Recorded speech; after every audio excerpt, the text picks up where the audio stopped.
Hi, I'm Marcus. And I'm Nick. And we are Working Class Nerds. We're the podcast that gives you no information about your favorite information. Today is Thursday, June 16th, 2018. You can find this awesome podcast on Google Play, Buzzsprout, Apple Podcasts, Stitcher, and I say this every week, but more to come.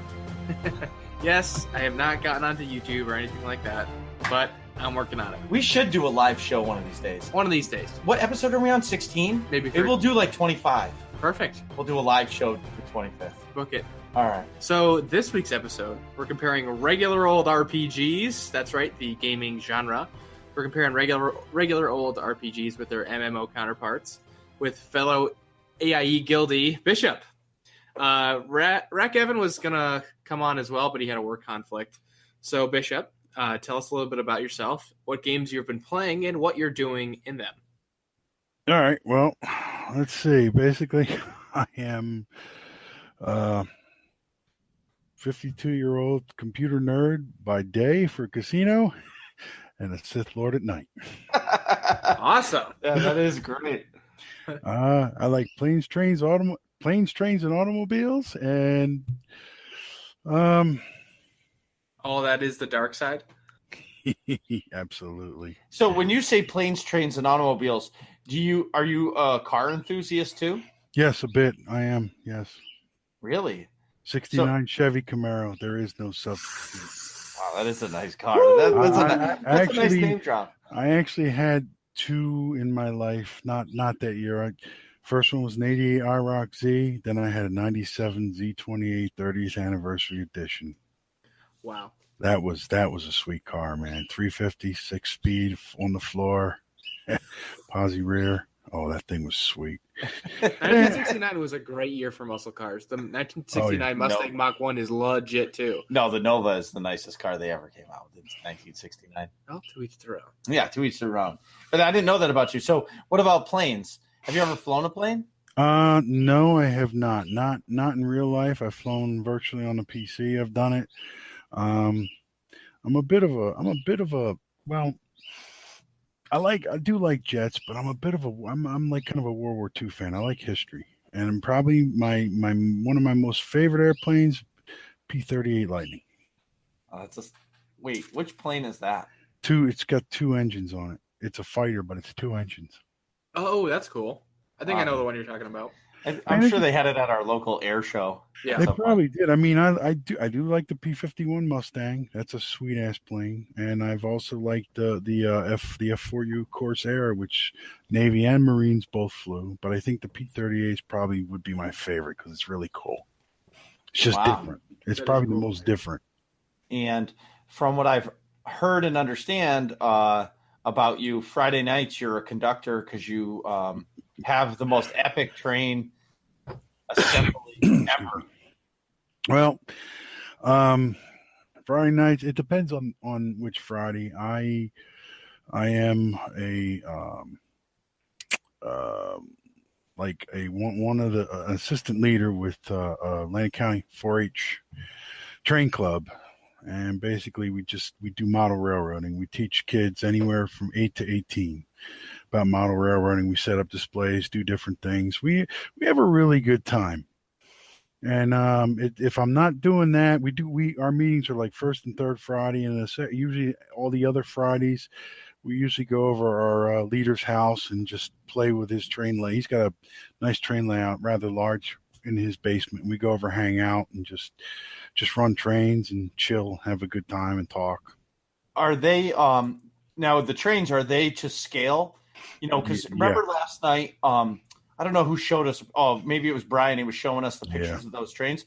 So he said that was to scale. You guys have them to scale as well? Different scale. The train club leader, his scale is 1/160th, which is very small.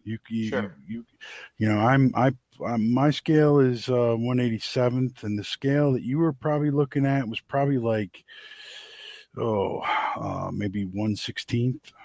Jeez. Oh, so that's pretty large comparatively. Yeah. There are major different scales out there. It's just a hobby I've been into since my introduction to it. I was in 8th grade when somebody introduced me to it, and I just kind of took a liking to it. And then of course, in the teenage years, and the younger years, cars, girls, how that works. Everybody goes through it. I see it. Of course. And then I came back to it, I think when my son was 5. That's cool. So do you guys have your own train set up at your house? No, I don't.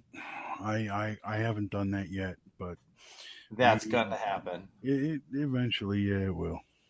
Awesome. I mean, right now, my son is 17.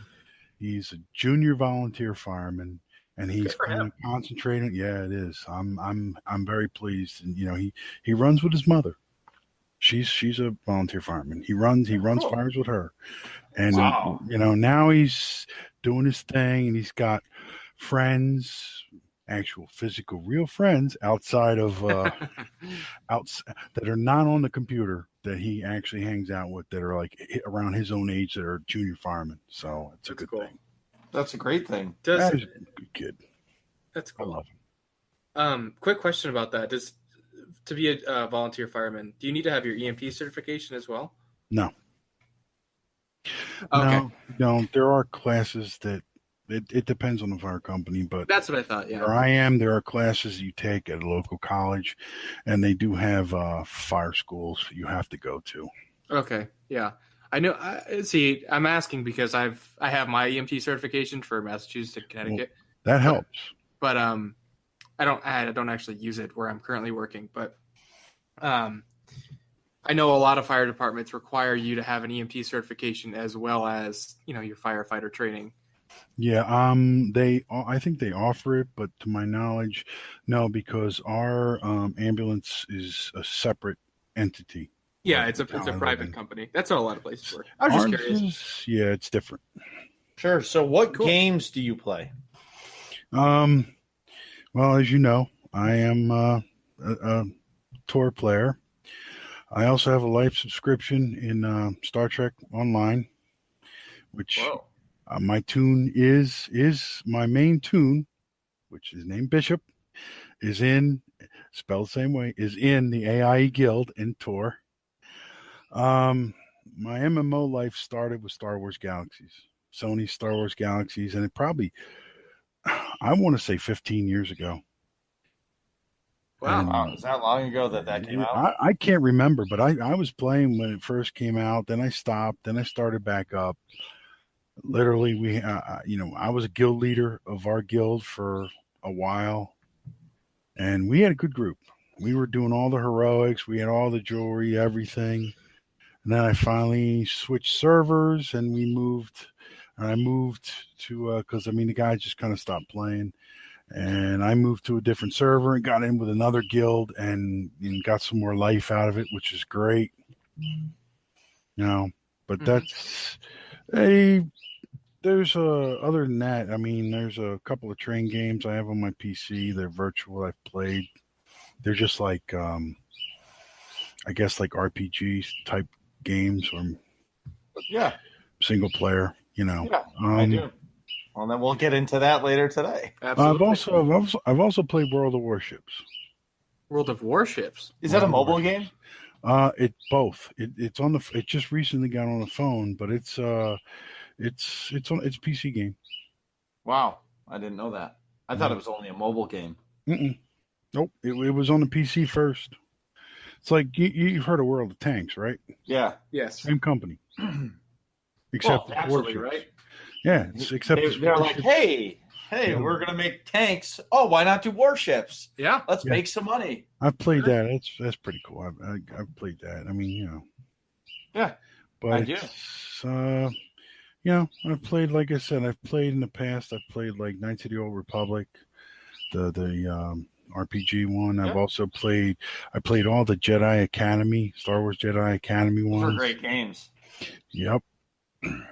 I enjoyed those. Yeah, I did. And I play. A lot of these games, when I played them, I chose the light side. Excuse me. And see, it is in you. See, you should have never told me that ever. No, I have. I can happily tell you that I have happily fallen to the correct side of the fence. And eventually, the healer will yoink you over there too, Marcus. Never. It will never, ever happen. So, Nick, what have you been up to this week? Well, in real life news, I went to Burlington, Vermont this weekend. Yes, you did. With Mariana, my awesome girlfriend, best girlfriend ever, as I've mentioned before. Her brother Dan, Dan's wife Lindsay, and Dan and Lindsay's baby Isabel. We had an awesome weekend. It was wicked, just relaxing. The baby was great and super happy the whole weekend, which makes life way easier, obviously. I can't just ignore what Marcus just did. So he just mega overpoured his beer, and the foam was going to be about 3 inches over the rim of the glass, and he saved it with his awesome sucking skills. No comment on the rest of that. All right, moving on. Back at the ranch. So while we were up in Vermont, we hit up a food truck festival that also had various beers. I got to try some Fiddlehead there. Was it Second Fiddle? No, I don't know. Whatever their flagship IPA is, what I had. It's not. It's single. It's just Fiddle. Yeah, Fiddle IPA. I think that's what I had. Good. It was great. It kind of reminded me of a Julius from Treehouse. It was like really citrusy, sort of an orangey taste to it. It was great. We also went to a farmer's market and a few other breweries. Those other few breweries were Foam, Zero Gravity, and Burlington Beer Co. Foam and Burlington Beer Co. were particularly good. Foam is pretty well renowned in the New England beer trading arenas. Foam, unfortunately, didn't have any take-home beer when I was there. I could have gone early in the morning to go get in line, but I was on vacation. I didn't feel like, Yeah, you don't want it's not that important to you. Right, exactly. You weren't there to bring beer home. You were there to enjoy yourself. Right. But fortunately, when we went to Burlington Beer Co., they did have take-home beer, so I brought home some goodies, which Marcus and I are currently enjoying. Yes, I am. In video game news, mega spoiler warning for the Sith Warrior class story. If you have not finished the Sith Warrior class story, I kind of already spoiled it in the past couple episodes, but I'm going to continue to do so. Everybody's already played it. Okay, well, and if everybody and if they haven't, they already know what happens. Okay, well, I'm the only one, so right. I'm excited. So I finished chapter 2. I'm about halfway through chapter 3, and I'm just really pumped to fucking kill Darth Barris at some point. Yes. I killed his sister. I don't even remember her name. Yeah, I was there for her. Oh, yeah, Marcus was with me. That was awesome. So we're, he's trying to be the Emperor's voice, and he's just fucking not. I'm the Emperor's Wrath, as everyone knows, which is pretty awesome. And, I'm really looking forward to meeting the Emperor, which I'm pretty sure is Darth Malgus, but I'm not sure yet. But I just want to do that eventually. I think it's going to be pretty cool, but that's pretty much it for me. Well, go ahead. No, I was just going to say what's great about it is hearing a fresh voice talk about this and you not knowing the outcome, because I'm not going to fucking spoil it for you. Bishop's not going to spoil it for you. Right. And when you finally get to the end and you realize, like, what's what, you're going to be like, oh, my God, this is great. Yeah. I can't wait. I'm, like, really trying to hustle and finish it. I've had, like, school and shit. I'm taking the summer class and shit, so I haven't. Well, that's called motivated. Yeah, I haven't had, lots of free time, but any free time I have, I'm trying to get the story class line done so I can come talk about it. Well, what's good about the game is you can play a little or you can play a lot. Like sometimes I'll sign in and I'll just travel from one zone to the next, and then dad life kicks in and I got to go do that. So right. I get it. But that's pretty much it for me. So Marcus, what have you been up to? Well, let me tell you. So last Friday was my first mega monthly event. I decided to host something once a month with the AIE Guild on I didn't really set like every 3 weeks or nothing like that because everybody's schedule fluctuates and right now it's a summer, so I'm not trying to say, oh, let's do something July 3rd on a Friday when everybody's going to be traveling for vacation, whoever goes. So we did a mega world boss hunt, and I got to get in on that. That sounds fun. It was fun. So we had, I think 17 or 18 throughout the night. 12 or 13 of them came from the AIE Guild, which was awesome. That's sweet. Yeah, it was a great turnout, and I appreciated everybody that came. And then We had the rest were from outside of the guild, people that I've run with, people that have joined the Fun Feeling Mondays with me, and just generally other people that I've met in game, which was great because it kind of gave, fresh life to, a guild event. Yeah. And since then, a few of them have joined. Scrubland Shaw, he's a Twitch streamer that plays a lot of SOTOR. He's going to join us on the podcast, which you probably didn't know that because we haven't gone over the schedule yet. The schedule. But he just rolled a sniper or something, and he's going to join the guild. Sweet. Yeah. So I would say it's a great event because anytime you can host an event and you get people to join the guild, it's awesome. Yeah. And we want as many people as we can because the more people that come, the more fun we have. Yeah. So that was the Friday before the big Disney excursion. Right. That's right. I went to Disney. And it was a last minute thing.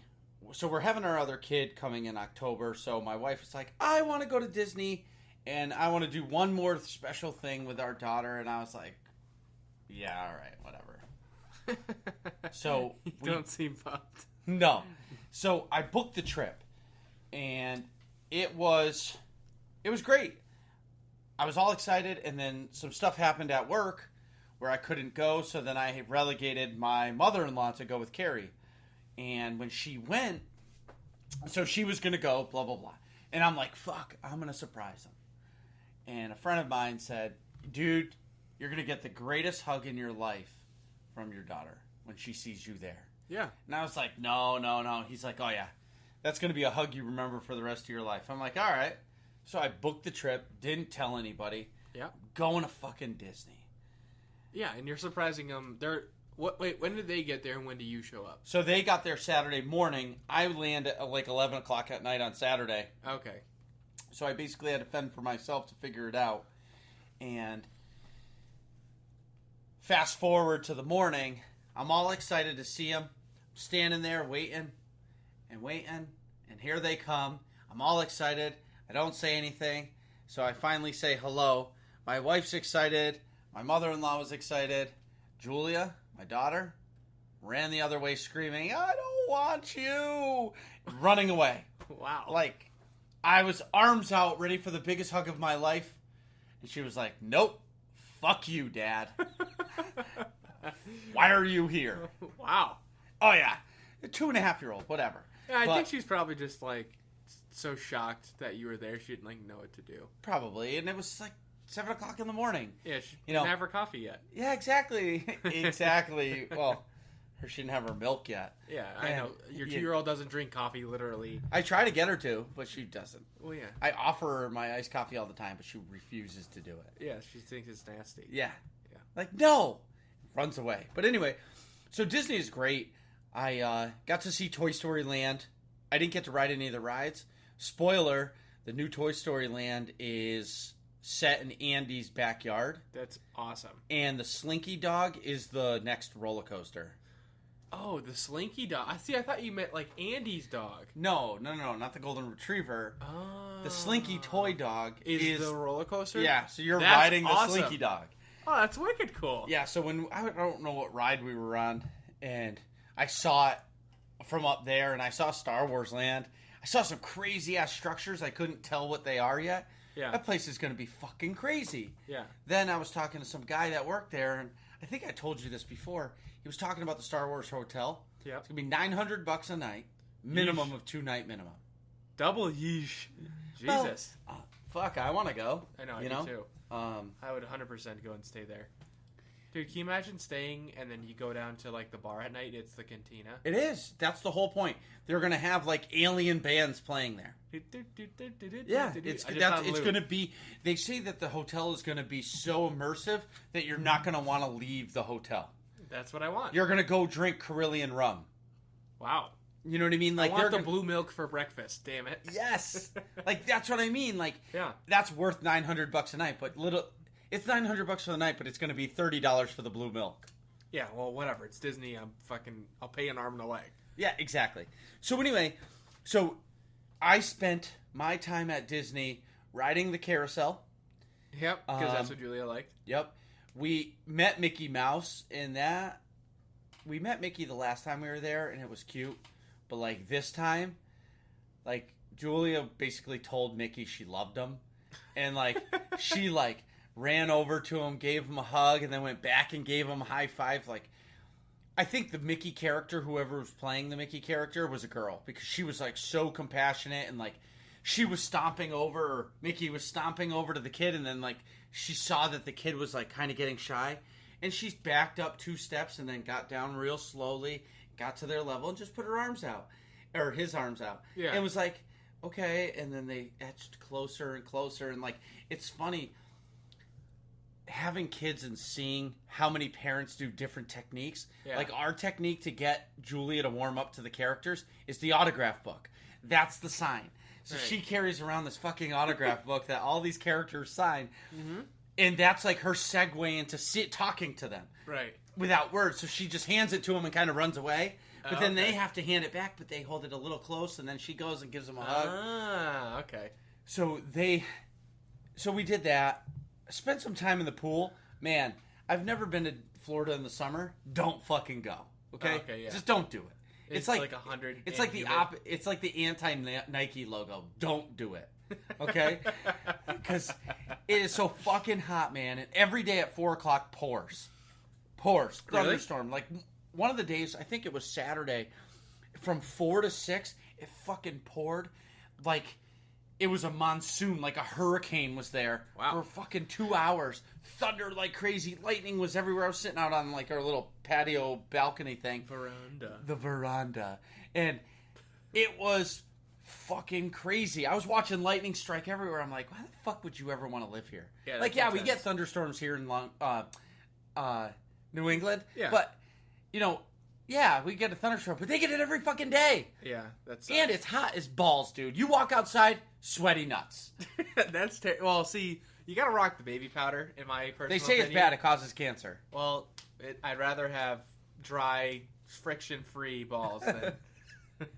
Friction-free. Is that the word of the day? Yeah, friction-free. All right. So, all of that was fun.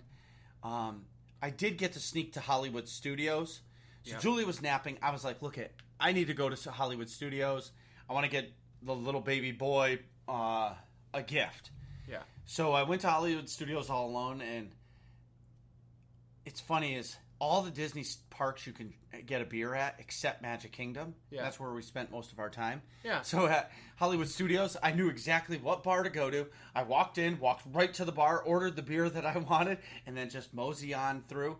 And people were looking at me funny because when you walk around Disney, there's not many people that are walking A, solo, and B, have both earbuds in, just like zoning out, drinking a beer. They're like, true. Is this guy a fucking creep or what? Yeah, it's just the headphones in with the beer by himself. So yeah. I wanted to get home back to the house before Julia woke up because I just wanted to be with her because that's why I was there. Yeah, of course. But there was a 10-minute wait to meet BB-8. Oh, you gotta. And a 15-minute wait to meet Kylo Ren.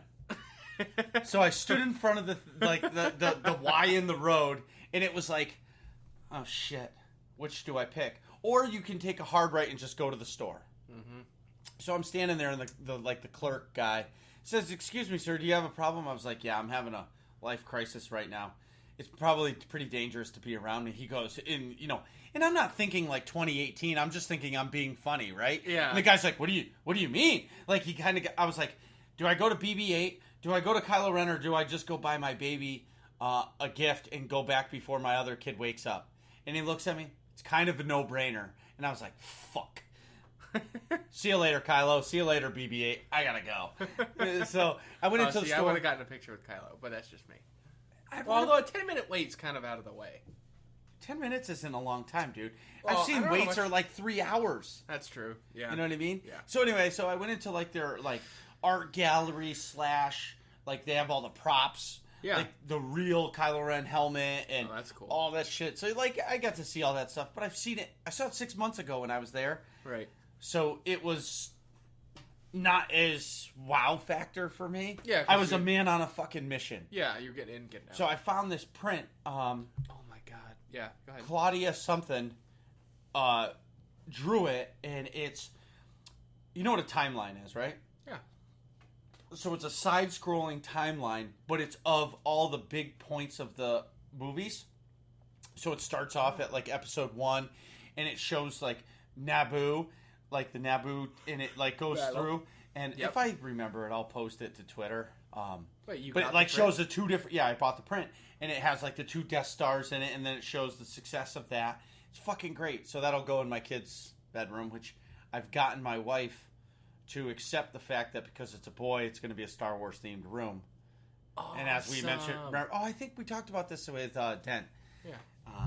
And how I'm going to do like the Death Star mobile. Yeah, 100%. Yeah. And I want exploded Alderaan. And he was like, "You're going to teach the kid genocide." I'm like, "No, I'm going to teach him bad is not good."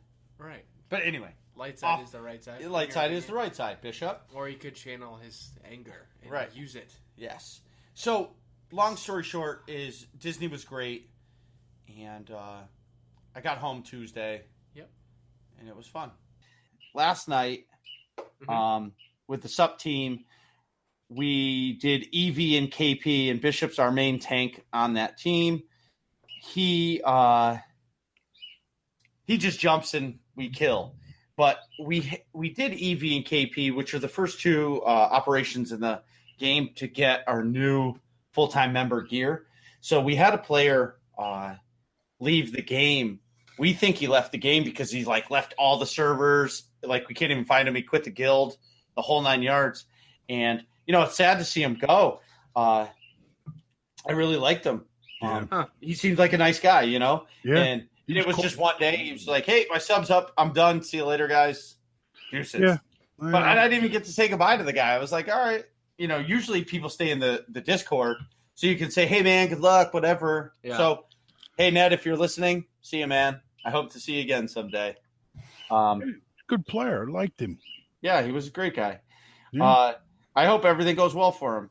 So then on Tuesday night when I came home from Disney, he did his class story, and I just decided to tag along with him because he's completely fucking dark side in this character, and his face is all like mutilated. He looks like, well, I don't know what's the face. It's not a crackhead. He doesn't look like a crackhead. I don't know, like what you could say you look like. He looks like you haven't gotten any sun, and because you get pale. And stuff so you're like super pale, and like your eyes are sunken because you don't sleep. Yeah. So like you're like a sleep deprived crackhead.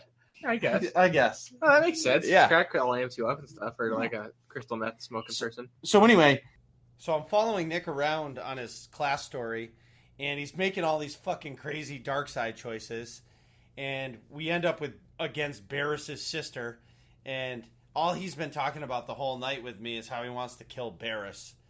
And then he decides to be all rude to his sister, there was no need for that. But, all of your thing, I would have let her live, and you were like, fuck that, she dies right here. I'm like, no, she doesn't have to die. Maybe she'll be your ally. Nope, fuck that. Everybody dies. Exactly. So I'll gotta get all the dark side points. All of them. So Karaga's Palace, the bar scene, all those no witnesses.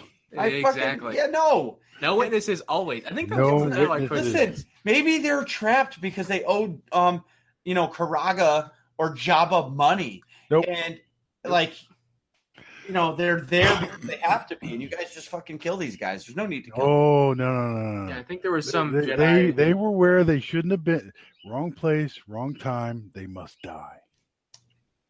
See, Bishop, I entirely agree. Now, when I go play a light side character, I'm going to be the polar opposite. But if I'm going dark side, I'm going 100% balls deep, all dark side, all the time. Everybody dies. I'm going to do something, though, soon that's going to make Marcus very happy. Well, good. So, so you're going to go light side because I know you want to be. No, Bishop is not going light. I'm going to roll a rebel tank. Oh. I'm going to roll a tank on the rebel side, and he will be. What's that word I wanted? Light side. Sound it out with me. Light side. dark. I mean, oh yeah. Slightly less gray. Yes, that's the way to go. So anyway, so it was fun to follow him through the class story because I love the Sith Warrior class story. That's why I play my Marauder. I have like 6 of them, and I love every minute of it. So I enjoy it, but I've never done Dark Side, so it's just a different version of what I'm used to seeing. Right.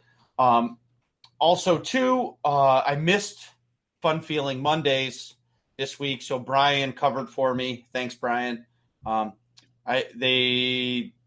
think they did Karaga's Palace with like 6 people, and they got it down, so that's a pretty good feat. The only other in the next Mega Monthly event will be Friday, July 27th from 9 to 11 p.m. Eastern time, because that's the correct time zone. It will be on the Republic side, and I'm doing it for Zen and BC. We're going to do a Datacron run because it just sounds like fun to me, and I haven't gotten them all. And I'm trying to do things on that event that doesn't involve operations. The next month, maybe we'll do like the Shroud. Bishop, myself, Rack Evan, and this other guy, Spicoli, we did the whole Shroud class story. And we had a blast. It took us 4 weeks, Bishop? Yeah, something like that. Like 4 Thursdays it took us to do it. It was so much fun. The jumping, going through that, the car, the hover cars that were like in motion, have a jump across it. That was the fun. That was actually the funnest part of that quest. Well, that was the worst part. Oh, that was fun. I love that's my favorite. I died the whole time. The only reason why I got to beat it is because Bishop and everybody else were in the cars ahead, but I just kept falling. So then it just advanced me to where they were after I fall like 350,000 times. I'm the world's worst jumper. Didn't Rack Evan yoink you a couple times too? Yeah, he had to because I'm so terrible. So, and I thought there was nobody worse than the jumper than him. Yeah, well, he can't defend himself right now, but I'm definitely worse than him. So every time I get on an airplane, I buy a new game for my 3DS. And so I'm at the local game store, and I'm like, oh, what 3DS game do I want? And I'm looking at it, I'm like, oh, Super Smash Brothers would be great. Nope, I don't want a fighting game. Mario Kart, nah. I'll play it for like 10 minutes and I'll be done. God forbid you get a good RPG like Legend of Zelda Majora's Mask remastered in HD for the 3DS. I've just done it. I've played like too much Zelda. I didn't want that. So what did I buy? Fucking Minecraft. If you could see how hard I just rolled my eyes. Yeah.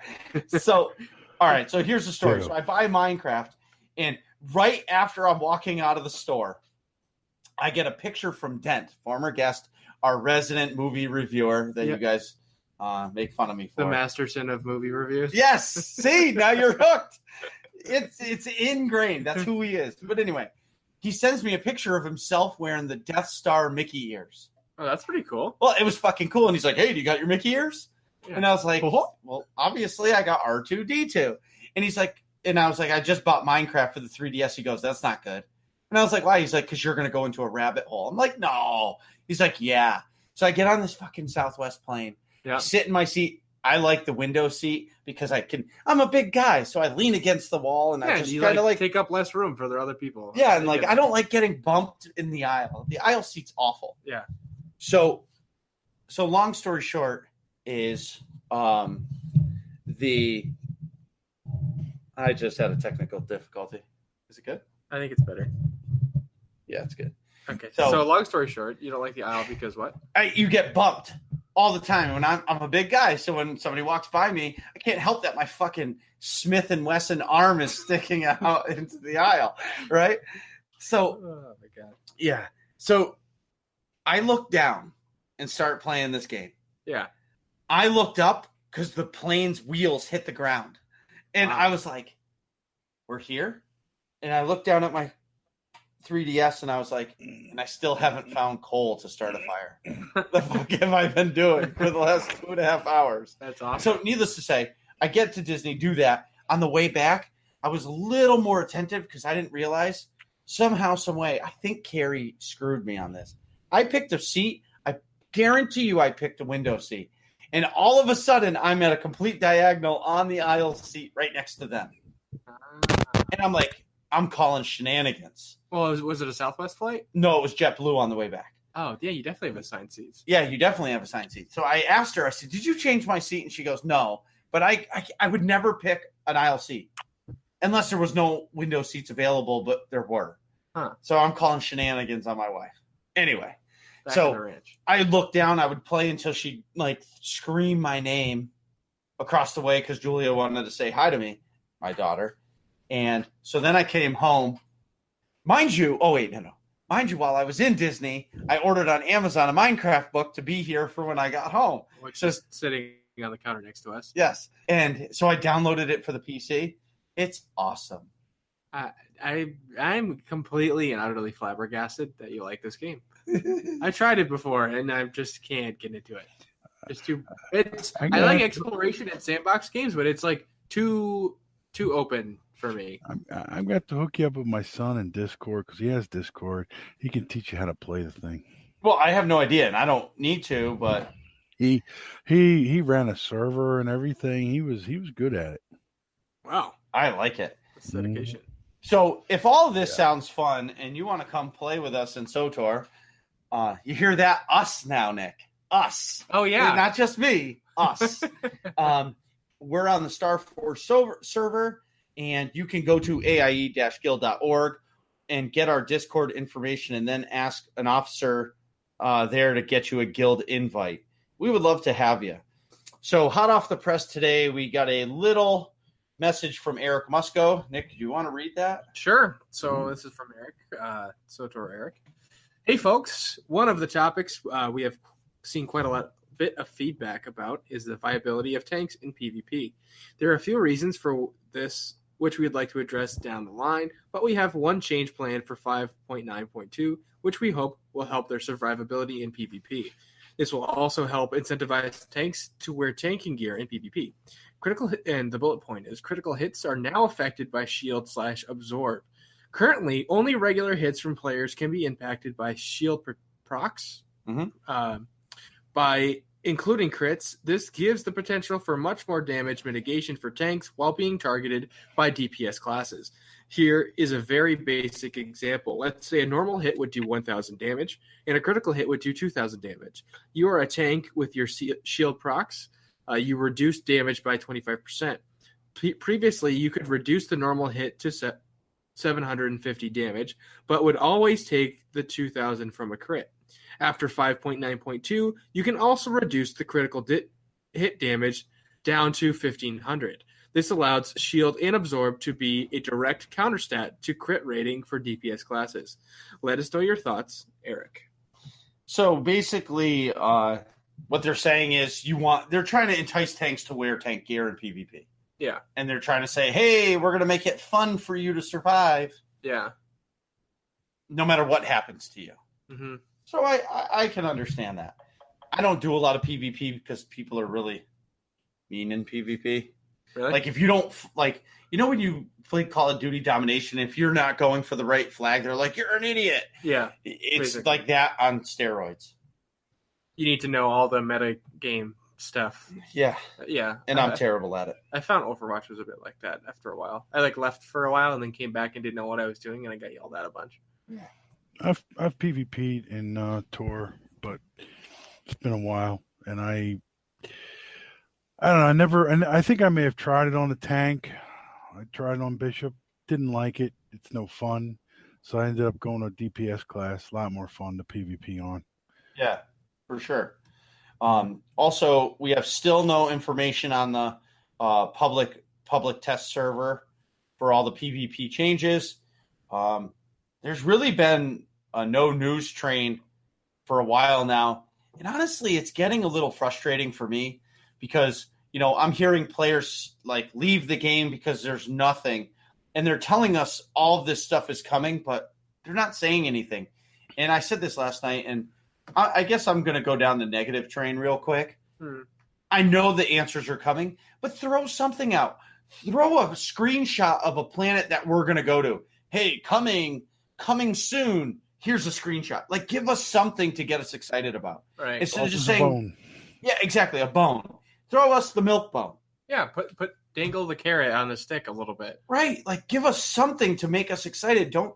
I understand you guys have a huge game that you're working on, and this game is completely taking a back burner for it. Right.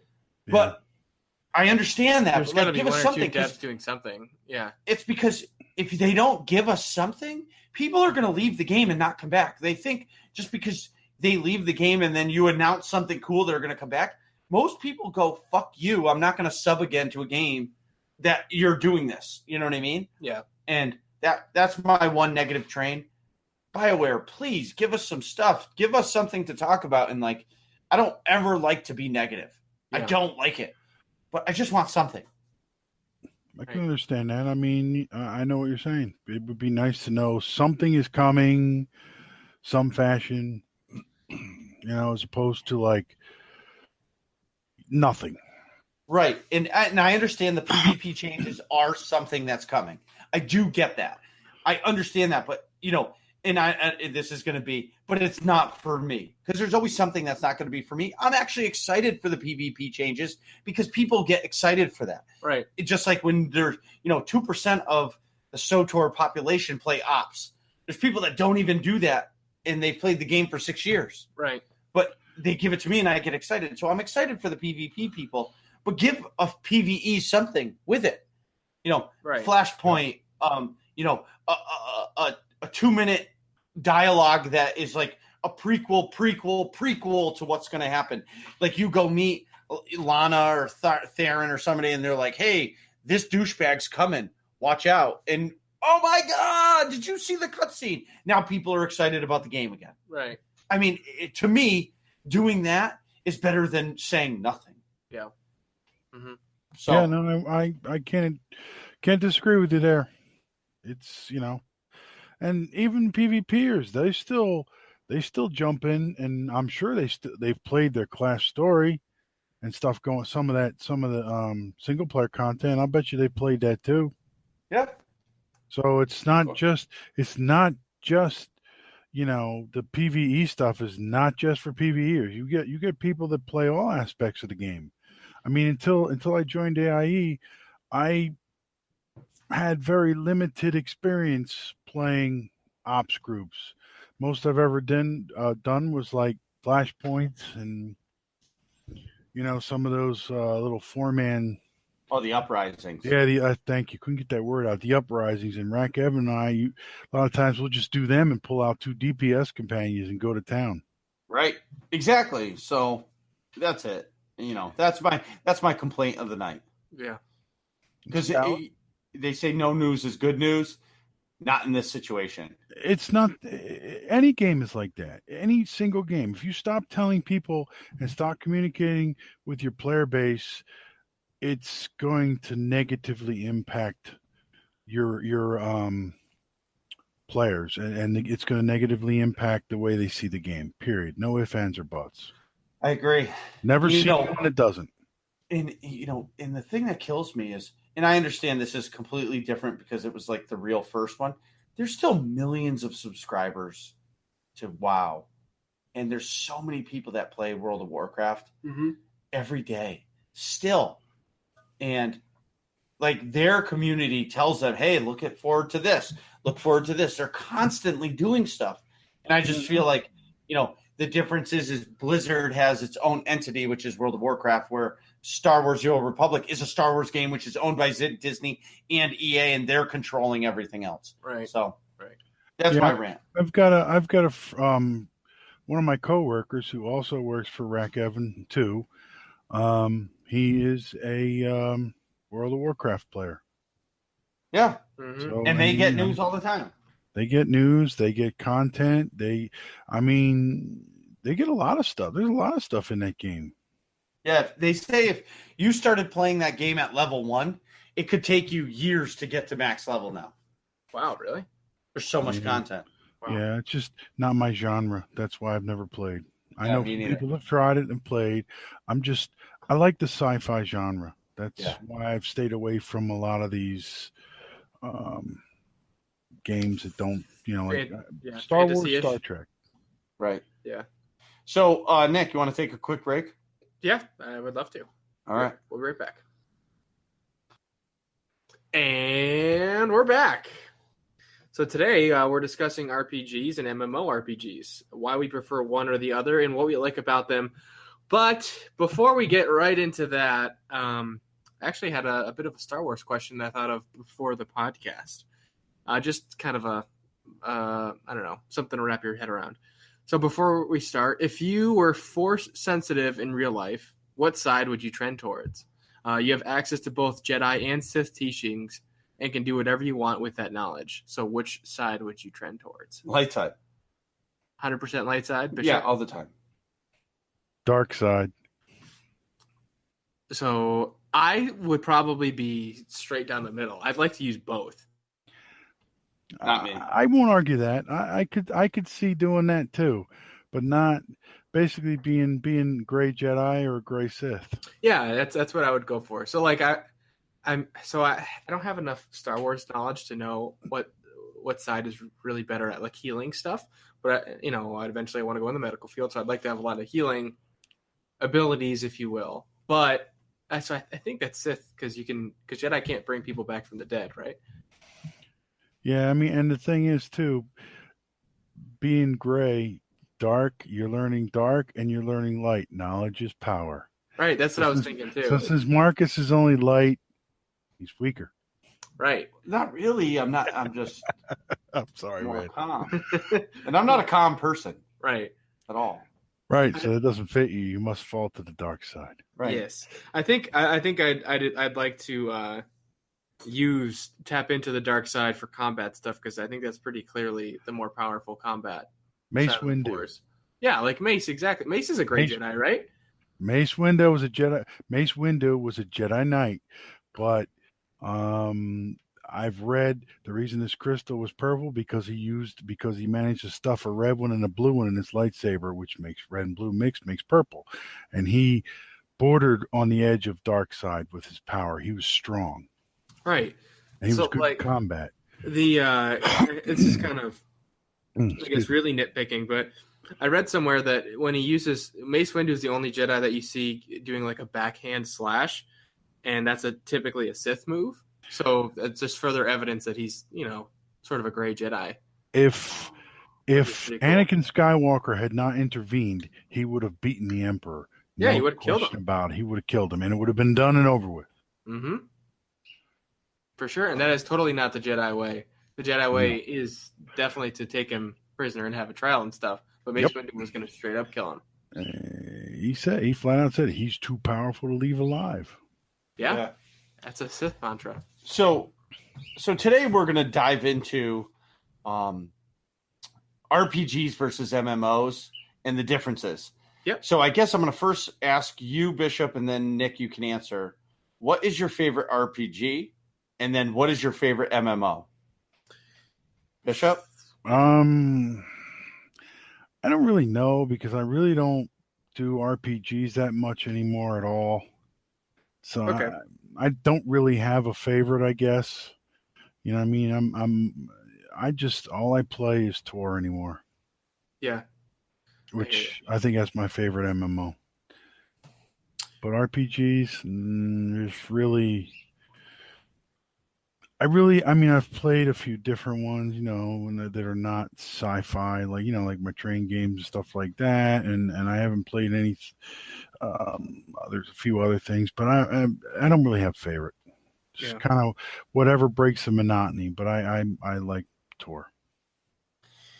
Great. So, for me, I'm as far as leaning one way or the other, I'm definitely an RPG kind of guy, a regular RPG. Prior to playing SOTOR, which I've definitely fallen in love with. But for favorite of all time, that's hard to pick, man. If I had to choose one, it'd probably be Fallout New Vegas. But you played that game for fucking hundreds of hours. Yeah, dude. Like probably close to 1,000 hours on New Vegas. I played a good 500 plus on the PC. And I played 2 other characters, like 2 save files that were 250 hours on my Xbox 360. Wow. So that's a lot of New Vegas. Yeah. But besides that, I also really like the Fallout 3 and Bethesda's, which I didn't play quite as much, like 200 something hours. The Zelda games from Wind Waker on, I've played all of them because Wind Waker was like the newest one when I was a kid. By the time I was old enough to like actually know how to play those games, Wind Waker was like the newest one that came out. Also recently the Middle Earth games, Shadow of Mordor and then Shadow of War, I really like too. Those aren't so much, those are like action RPG. Yeah, it's more of an action RPG. There's less like character development. It's kind of linear in that aspect, but I really like those games too. So yeah, I'm an RPG guy. Fallout New Vegas is my favorite. So it's a hard call for me because RPG, I have 3. So Final Fantasy VII. Yep. It's a fantastic game. Yeah, like, wow. I remember playing that, and I played it for 85 hours as a kid. I couldn't do it now. Like, I see the new Final Fantasy 15, and I want to play it because it looks... Actually, we played it at PAX. Oh, yeah. And it looked beautiful, and I was like, I got to get this. And then I'm like, I can't invest 80 hours into a game. Yeah. What am I going to do with SOTOR? Yeah, I think that's what I put into Shadow of War was like 80 hours, and it was like all I played for a couple. Yeah, you're not allowed to not play SOTOR. That's no, that's not allowed. Right. So So I have say Final Fantasy VII, Mass Effect 2. Was an RPG, but it like they kind of took out a lot of the RPG elements, but it was still an RPG. Yeah, that's closer to like an action RPG-ish. More of an RPG than the Middle Earth games. Right. I love that game. Yeah. And then Knights of the Old Republic is still my favorite of all time. And that's not because I'm a Star Wars nerd, but I remember being a kid or a teenager when that game came out for the original Xbox, and they were like, it's a Star Wars game, but it's set 3,000 years or 4,000 years before A New Hope. And I was like, what? They're like, yeah, there's this dude, Revan. And I'm like, who the fuck is Revan? They're like, find out. And then there was awesome puzzles in the game. And then you met Darth Malik. And it was just, and you saw a time and place where there was Jedi and Sith. And you were like, I immersed myself into it. I think I played it 8 times. Yeah. And the last puzzle always got me. I think I only got through it once without cheating. And when I said cheating, I looked in the guidebook. Because back then, there was no YouTube or the Google to look stuff up. Yeah, to look stuff up. You had to buy the... Let me ask you something real quick. Yeah. Did you ever play KOTOR 2? Yes, I didn't like it. I was told by one of my guildies when we played SWG that the end of KOTOR 2, the way it was done, they basically passed the game to Obsidian and said, here's all the stuff we did, go make it. They didn't do a really good job. But apparently there's some fan-made endings for it out there that they finished the game. Fans actually finished the game, finished all the companion quests off and everything. I've never played it, never seen it, but I'm told it's out there on the internet. You download it, you add it to the game, it changes the whole game. Wow. I'll have to look into the game. They literally finished off. Fans basically were not happy with KOTOR 2. They went out there and they finished programming it, and they finished the game and made it available on the internet as a free download, so you can just plug it into the KOTOR 2 and it'll finish the game off correctly. Wow. It doesn't leave you hanging. That's what I've been told. Well, then that's, something to look into. So my favorite MMO obviously is SOTOR. I've tried other MMOs, WildStar, World of Warcraft. I tried The Division, Destiny, which those are more new age MMOs, but they're still an MMO. Sure. I don't like the third person view. Okay. I shouldn't say that. I don't like tuck and cover games. I don't like how I have to run and then hide behind a barrel and pop out and do shots and like pop back in. Like a Red Dead Redemption or a GTA style combat. That I do. Mass Effect's like that a little bit, but like I just didn't like The Division. I liked the story behind it. I thought the story behind it was awesome. Yeah. But I just didn't like it. It was the game mechanics. I didn't like the map. If a game, like I'm trying to play Elder Scrolls Online, I just can't fucking get into it. Yeah. I just can't. I don't know if it's because it's fantasy and I'm not a fantasy guy. Yeah. Like there's nothing that excites me about an elf and a dwarf. Yeah. The only time I want to play something like that is if I'm playing Dungeons and Dragons, Right. and I get to be like fucking the Hulk. Diggledorf. Yeah, well, that's one of my characters' names, but carrying around a giant fucking hammer and just Hulk smashing people, you know. But either way, so I would have to say SWTOR because it's really the only one I've invested. Right. But I've never invested so much time into a game before. And I don't know if it's because of the guild we're in. I don't know if it's because I just love the game this much. I don't know what it is, but I love the fucking game. I absolutely love the game. I've played so many games, and there's so many games that I want to play, but I don't play them because of Star Wars: The Old Republic. Like if I'm playing Minecraft, I want to stop playing to play SWTOR. Right. That's how I feel like I'm cheating. So it's the people, in my opinion. For me, I think it's the people. I mean, come on, man. Who does not want to be on Sunday night's raid team? Well, I agree because we have a lot of fun and the chemistry's there. Exactly. We have a good time. But I've seen other raid teams that, like, you know, people aren't as committed as we are. You know, I see us, and maybe it's the AIE community that keeps everybody together, but everybody shows up every week. I hear about other teams that, you know, they're always searching for, you know, 2, 3, 4 players every week. You know, I don't know. I don't know if it's the AIE community. I think it has a lot to do, in my opinion, with just my personal opinion, with the raid leader. In this case, that would be you. Well, we have a good time. You have a positive attitude, man. You're a lot of energy. We have fun, and you know, you as a raid leader realize, okay, you know what? We just keep wiping on this one. There's only so many times you can do that. Let's turn around and do something else that we can actually walk away with and have a good feeling for the night. Sure. Well, a lot of times too, you know, there's, you know, sometimes you just don't want everybody to be down in the dumps, and right. You know, but this brings me back into the segue for asking this question. So SWTOR is a $15 a month game, right? So we pay $15. All three of us, we're paying. Well, Nick's still riding high on his free subscription. Hashtag thanks, Ted. No. Brian gave me Ted. Thank you. God, I am horrific with names. If Marcus is what isn't written on his forehead, I would forget his name all the time. Well, that's not true. So my point is, my question to you guys is, so if you pay $15 a month, that's $180 a year. Yeah. That's 3 video games. Forget, because you're going to pay the same amount of tax whether you're paying $15 a month or you're paying $180. You know, 3 $60 games, same tax. So, do you find paying $15 a month for one game for a year and playing the shit out of that game, or buying 3 individual games in a year, what's more satisfying? Nick?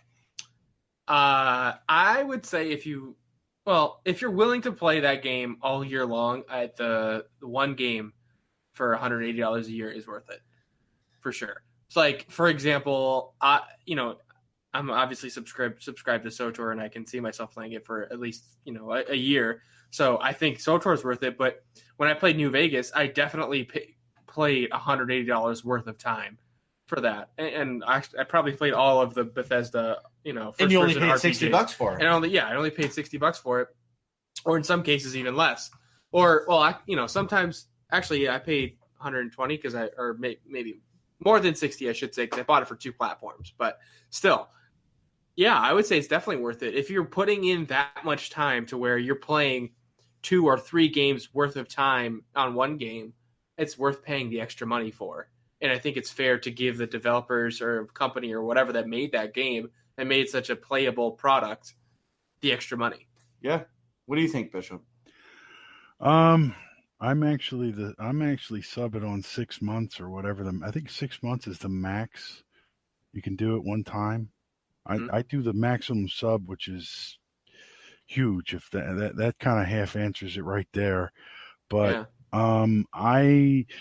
let's going with your analogy. Okay, 3 games 3 games, $60 a pop. All right.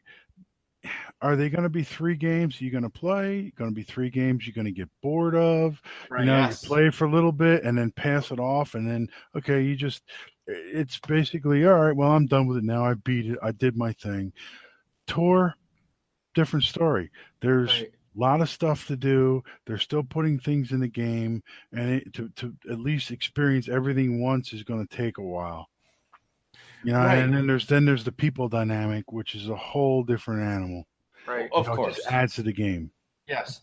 And that made something pop into my head hearing you say that. So when you pay $15 a month for a game, they're getting their constant money every month to update the game and fix the game. Yeah. Where that's why what bothers me about the games of now is I'm going to give Destiny as an example. They released Destiny, and instead of releasing the whole game that they had made, Right. they slimmed it down and cut it down to X because they wanted to save Y and Z to charge $30 as expansions, but they were supposed to be in the regular game. Right. So on launch day, there's already 2 expansions that are ready to come out 2 months later. So you're actually end up spending, $120 in the first year Right. for that game. Yep. And so they say, nobody wants to pay a subscription. I would much rather pay a subscription, give the developers constant money to be able to upgrade. Now, with the last expansions in SOTOR, they released it as a chapter basis. So when you subscribed, you got the content. But in past expansions, they charged $20 for the expansion at the same time as you paying $15 a month. Oh, so you have to pay an additional $20 to get the expansion. Correct. So I believe that I don't know if that's worth it or not. Right. Because the way they did it was they said if you subbed for 1 month now, Nick, Yeah. you could never sub again and you'll have all of the new content. Right. Which they do. It's all downloaded. I have the quest markers and all that stuff. Correct. So now where does, what does BioWare do to the next expansion? Do they just say, okay, the $15 you pay once? Or do they say you have to be subbed for 2 months and you get it? You know what I mean? Or have it subbed 2 months prior. 2 months prior and you get the whole thing. Right. So then they're getting their $30 for their expansion plus, and it's all included in the sub. So that's what I'm curious to see. That's a good point. It'll be interesting to see what they do. I think some of this, like where they tried the expansion and made you pay for it, I mean, it was probably let's try it and see what happens kind of thing.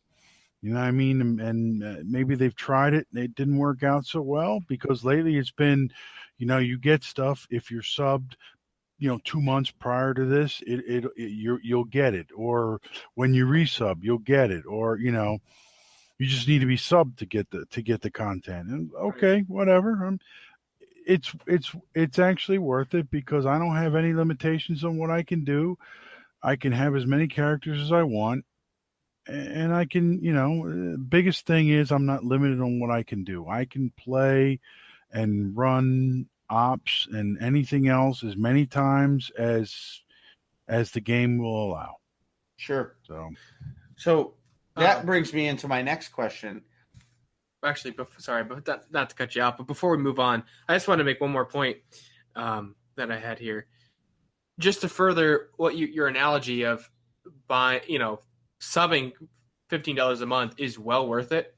Take a game that's mostly single player, like Wolfenstein, for example, the new Wolfenstein game. I paid $60 for that happily, but it's only really like a 12-hour campaign or so, maybe 20 hours at the most. So I'm paying $60 and only playing it for say 20 hours. Yep. But I'm satisfied with that. I knew what I was getting into when I bought that game. So There's no multiplayer or anything in it? You're not going to do it. Yeah, I'm not. You bought it for the story, right? If there is, I don't think there is. A B, if there is, I'm not going to play it for that. But I'm satisfied with that $60 for 20 hours of gameplay. Now, a SOTOR, I can put in hundreds of hours in a year easily. You know what I mean? For way more time per dollar, it's well worth it to pay a subscription fee. Although it may be kind of a crappy feeling to pay that $15 a month versus the one-time $60. But the time you spend playing the game versus the dollar amount you're paying is well worth it for like an MMO that you can enjoy that much. Right. But anyways, I just wanted to say that. No, I agree with you. Do you? This is probably I'm dating myself big on this one. Do you guys remember Duke Nukem? Yeah, of course we do. Shake it, baby. Yeah, I played those games, and I mean, it's the same thing. You pay a large amount of money up front. You get the game, and you get only X amount of hours out of it, and you can only play it so many times. Right. It's before like, you're doing the okay, same thing over and over. But that's where that's how back then the easy, medium, and hard really came into play. Oh, so when you started when you played Duke Nukem for the first time and you played Come Get Some level, which was like their middle of the road, or that was their easiest. It was Get Some, Come Get Some, and then Can You Handle This Shit or something ridiculous like that. And so you play. Okay, so let's say you want to start it off light because you're not really good at the whole WASD or a controller or whatever. Yeah. So you do the easiest level, and you're like, "Oh, this is fucking fun! I'm just blowing up Everything. alien women, Yeah, and like alien naked dudes. You know what I mean? Whatever." And then you're like, "Oh, I'm gonna do the middle content." And you're like, "Holy shit, this is a lot harder! I'm shooting a lot more ammo." And then you beat that, and then you do the hardest content, and you're like, "Fuck, this is hard." Okay, there's a new game out. Right. Move on. Right. Because there was no real RPGs back. Well, maybe there was when Duke Nukem came out. Yeah, definitely. You just weren't into them. They might not have been as mainstream. Right. So that brings, where I say like a shooting game brought in RPG elements was Half-Life. Right. I don't know if you ever played Half-Life. I did not, though. Okay. I didn't either, but I've seen it played, so I know the game. Yeah. So Yes. they put puzzles in their game. There was shooting, and you did that, but there was also RPG elements, and I think that changed the game for, the shooting genre from just running around Wolfenstein 3D with, the naked lady code or the Nazi walls, just invisible walls. Nazis. You just run through walls and get to the final boss because it's basically just made, and it looks like a giant maze in MS DOS. Yeah. Microsoft DOS. You know what I mean? And it's made it so we can enjoy these games, but like you said about Wolfenstein, you pay the $60, but you know what you're getting. You know you're getting 12 hours of content or 20 hours or whatever it is. Yeah. Hey, I'm sorry. Go ahead, man. No, I was just gonna say. So it brings you back to: do you pay $15 a month to a game that you absolutely love, like myself and Bishop, and you're starting to fall into that rabbit hole? Yep. Or until you'll play it until your next big title comes out that you've been waiting 2 years in development for, Right. that you'll immerse yourself in. Right. Hey, you guys ever play Doom? Yeah. Yes. You ever see the original one? Yes. Also, yes. Yeah. I've also played Command and Conquer too. They've been kind of fun. They're making a new one. Are they really? Yeah, so it's going to be a mobile Command and Conquer. They may release it for the PC, but it's going to be a mobile version. If you go to the Google and you type in Command and Conquer mobile, or new Command and Conquer, they're going to come out with it.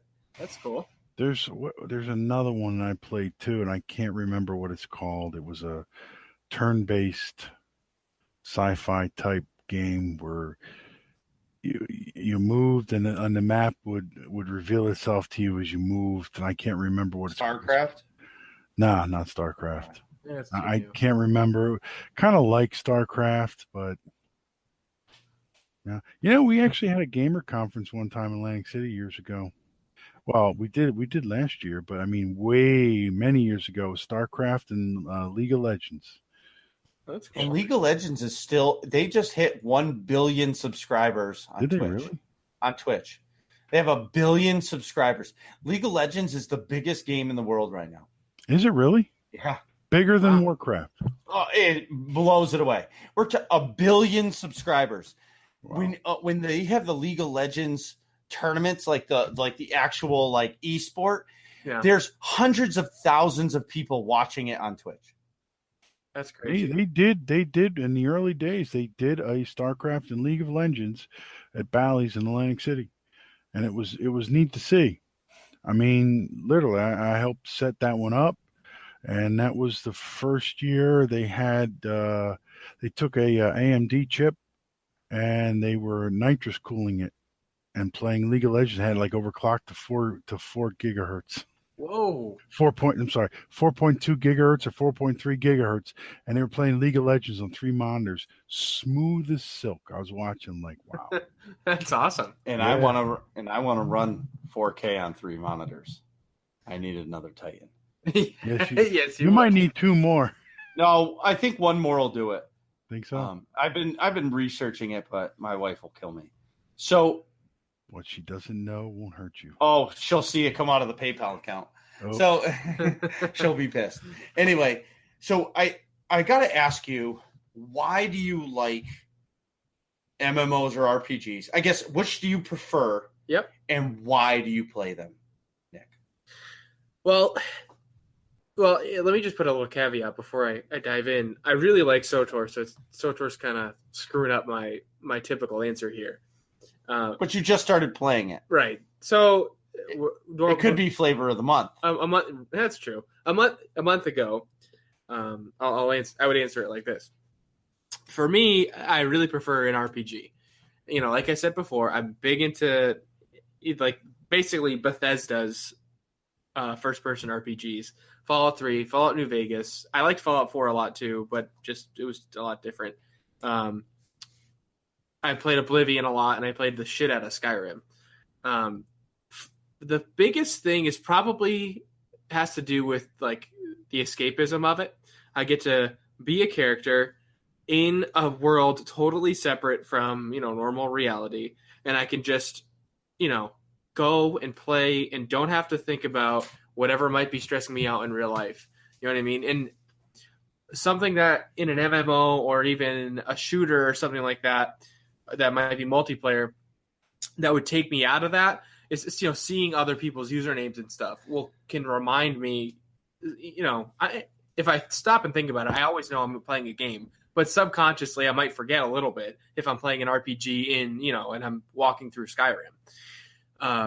But if I'm playing SWTOR, if I'm playing Call of Duty or something like that, and I see somebody's username, it might take me out of it just a little bit for a second and know, oh yeah, this is a game and that's another person also playing the game. So for me, I really like RPGs, and it has a lot to do with just going and escaping to this other universe, basically. Just kind of like getting into a really good book, you just escape regular life for a while. But that's just me. It's a great answer. What about you, Bishop? I'm an MMO guy. It's I like the teamwork. I liked, like when I played Star Wars Galaxies, we used to do what they called heroics, which is the same thing as ops. And I mean, we had them on farm basically. And then when I went to when I moved from Bloodfin to Starsider, the guild I got in with did everything. It was the guild was called SR, which stood for Sinister. Yes, it was dark. Anyway, the thing is, they were a lot like AIE. They did a little of everything, including PvP. And we played the imp side. And this guild, they were so good at PvP, okay, that a lot of times in PvP I played the medic. Okay, I was the healer. So I would get to the line at Rustus first a lot of times, and the rebels across the line would be saying in plain chat, they go, where's Ibar? Where's Ibar? He's a guild leader. And I'm like, he'll be here shortly. So he would roll up with a couple other guildies, and some other guildies would show up. They all would tip their hat to this guy. That's how much respect they had for him. It was, for me, it's the MMO thing is it's the people. I like meeting new people. I like hanging out. It's like you guys are friends. I mean, come on, Marcus, you sent me a poster, man. I mean, come on. Who no one's ever done that for me before like that. You know what I'm saying? And it's cool. It's just, I mean, I got a new friend. I got a friend for life. You know what I'm saying? No, I understand. It's a people thing. It's the people. It's talking to people. I come in. You know what I do? I come in, as I said when we started this podcast, Sith Lord by night. Okay. I come in and I just wield the lightsaber, and if it moves, and if it's red, it's dead. And if it's yellow, I turn it red, then I kill it. Anyway, I have a good time. We have a great time. And yes, it's always the Marauder's fault. Whatever that is. All right. I would end the show right on that, but I didn't even answer yet. It is not always the Marauder's fault. You guys just blame me. But for me, I would say I play games to be social. Okay, yeah. So I'm a super social person. That's clear. Yeah.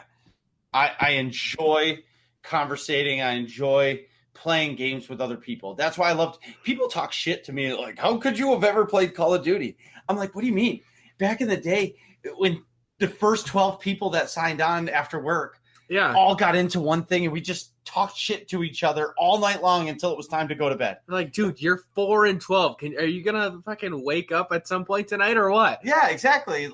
That was the best part of that. Yeah. And that, I think, and when SOTOR first came out, it was Call of Duty's height, and I was like, fuck, Call of Duty's exciting. SOTOR's boring as shit. Yeah. But then later on in my life, I played it again. I'm like, wow, this story's fucking great. Yeah. And I just immersed myself into it, and then I was involved in a guild in it, and I started to understand it, but I didn't really start to fall deep into the hole until I got in the AIE Guild, and then I just started meeting people and being me, and now I know people across the game, podcasts in the game, for the game, players that, I would have never met if I just stuck into one realm. But now I know all these people, and I like the social aspect of it. Like Bishop said, I can chat with him, about anything. And just because I'm not there sitting in front of him like I'm sitting in front of you doesn't mean he's not a friend. Right. You know what I mean? Yeah, so, 100%. So the MMO has brought me to finding myself again. And that's why I love the MMO. I'm going to be sad someday when SOTOR's gone. Hopefully there's another one to replace it. I'm sure. Let's hope. There'll be something. Yeah. Well, we can only hope. But anyway, I think I escape into the other world, but I like to be social. Yeah. And I get to be me. That's true. You know what I mean? Like at work, I'm social, but I can't be – I'm the real me, but I'm not the real me. Yeah, you got to have a face of professionalism, sort of. Yeah, exactly. I was going to say, you got to be professional at work to a certain degree. You can't just be enjoyable. Yeah, right. I can't just be me. So, right. But Bishop, thanks so much for coming on the show, man. Thank you for having me. It's been a great time talking with you guys. What are you guys talking about in here? Find out next episode of Working Class Nerds.